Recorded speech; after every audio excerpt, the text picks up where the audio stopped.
Hello students, how are you all? Welcome to you in Equal Education. Now today I will discuss about the next important topic, that is allotropes of carbon.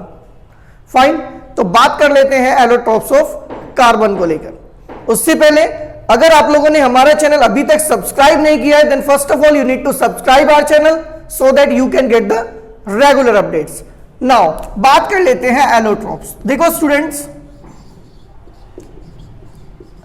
Allotropes of carbon पढ़ने से पहले हम लोग को यह समझना होगा कि एक्चुअल में एलोट्रोप्स क्या होते हैं, क्योंकि अगर हमें एलोट्रोप्स ही नहीं पता तो हम एलोट्रोप्स ऑफ कार्बन के बारे में कैसे पढ़ेंगे। तो एलोट्रोप्स के बारे में बात कर लेते हैं।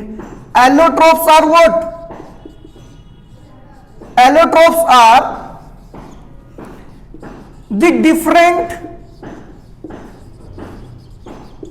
Form of an element.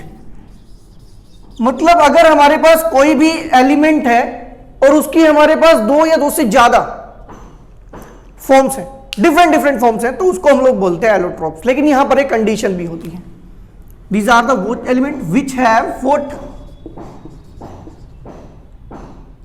ऐसे भी लिख सकते हैं और यहां पर नेक्स्ट एरो लगा के लिख सकते हैं, एलोट्रोप्स of an element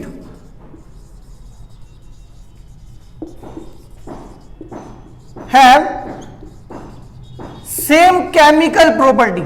अब भाई केमिकल प्रॉपर्टीज तो सेम ही होंगी ना। अब केमिकल प्रॉपर्टीज सेम क्यों होंगी भाई?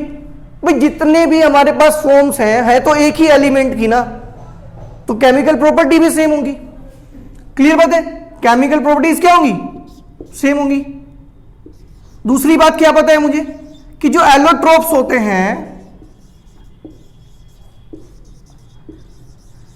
Of an element have different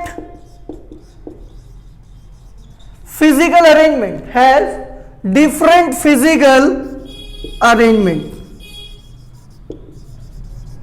different physical arrangement, और आप ये भी कह सकते हैं different physical structure,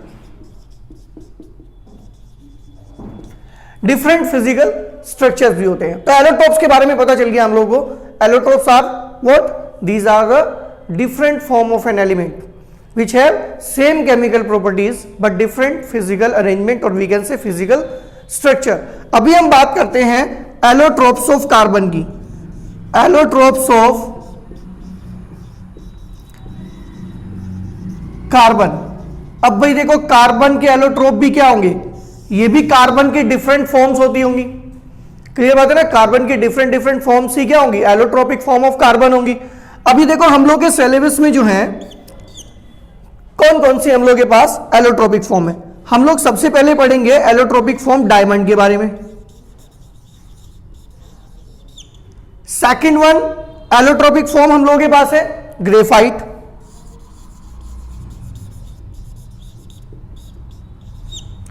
third one allotropic form है हम लोगों के पास graphene.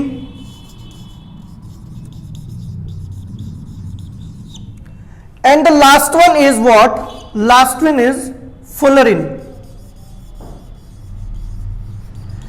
फुलरिन्स are the latest discovered allotropic form of carbon. Clear बात है? अभी इनके बारे में हम लोग डिटेल में पढ़ेंगे। क्लियर है? अभी हमने एक बात आपको बताई थी कि जो एलोट्रोप्स हैं वो क्या है? डिफरेंट फॉर्म्स हैं किसी सेम एलिमेंट की। क्लियर बात है? अच्छा, इनकी जो डिटेल हम लोग पढ़ेंगे, diamond, graphite and graphene and fullerene. Clear बात है? इनके लिए हम आपको सेपरेट वीडियो में इनको एक एक करके प्रॉपर डिफाइन कराएंगे। नाउ अभी हम बात कर लेते हैं लिटिल बिट, थोड़ा सा आइडिया लेते हैं डायमंड में क्या होता है एक्चुअल में। यहां पर डायमंड की बात कर लेते हैं भाई। हमने कहा था अभी कि इनके फिजिकल स्ट्रक्चर जो होते हैं वो डिफरेंट होते हैं। डायमंड में क्या होता है? ईच कार्बन एटम एक्चुअल में 4 कार्बन अदर कार्बन एटम से अटैच रहता है। 4 अदर कार्बन एटम से अटैच रहता है। अगर देखो इस कार्बन की बात करूं तो ये अदर 4 कार्बन एटम से अटैच है। उसके बाद आगे अगर हम बात करें तो ये भी आगे 4 कार्बन से क्या होंगे? आगे अटैच होंगे। ऐसे ही ये आगे 4 कार्बन से क्या होंगे भाई, अटैच होंगे। ये तो स्ट्रक्चर होता है डायमंड का। अच्छा, ग्रेफाइट की क्या सीन होता है भाई, अभी डिटेल में बताएंगे, इनकी अलग से सेपरेट वीडियो बनाएंगे।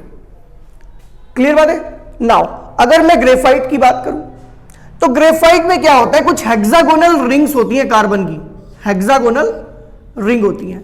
हम केवल यहां पे केवल आपको इतना एक्सप्लेन करेंगे कि ये स्ट्रक्चर डिफरेंट क्यों बोल रहे हैं हम लोग, क्योंकि इनके स्ट्रक्चर डिफर करते हैं। क्लियर बात है। यहां पर हेक्सागोनल रिंग्स बनती हैं।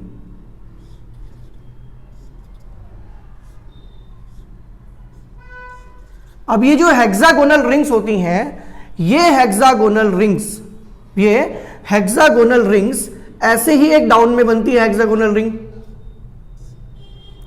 और फिर ये जो हेक्सागोनल रिंग्स होती हैं कुछ weak van der Waals forces होती हैं, एक्सप्लेन करेंगे डिटेल में हम लोग। अब ये इनसे ऐसे अटैच रहते हैं। तो देखो भाई, डायमंड का जो स्ट्रक्चर है वो ग्रेफाइट के स्ट्रक्चर से बहुत डिफर करता है। ये ग्रेफाइट का स्ट्रक्चर होता है। क्लियर बात है। नाउ नेक्स्ट वन अगर मैं बात करूं ग्रेफीन की, ग्रेफीन का क्या होता है, ग्रेफीन क्या होती है, एक शीट होती है, आपने नेट देखा होगा, ये ऐसे एक शीट होती है 2D में।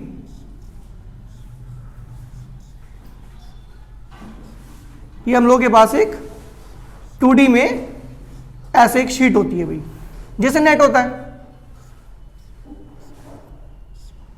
क्लियर है भाई, ये ग्रेफीन का स्ट्रक्चर है। ठीक है भाई, तो ये ग्रेफीन का स्ट्रक्चर देखो, इन तो ये क्या है, ये सब फिजिकल प्रॉपर्टी सबकी डिफर करती है, केमिकल प्रॉपर्टी सबकी सेम होती है। अब बात कर लेते हैं last one, what is fullerene. अब फुलरिन का स्ट्रक्चर कैसा होता है, फुलरिन का स्ट्रक्चर ये जो आप लोग देख रहे हैं ना ग्रेफीन, इसको फुटबॉल शेप में, फुटबॉल देखी होगी आप लोगों ने, तो ये फुटबॉल की शेप में होती है। मतलब इसी को अगर आप क्या करोगे, ऐसे फुटबॉल शेप में बना देंगे इसको, हम लोग डिटेल वीडियो में पढ़ेंगे, देन ऐसे कोई इशू नहीं है इतना बड़ा हम लोगों के लिए। ठीक है ना।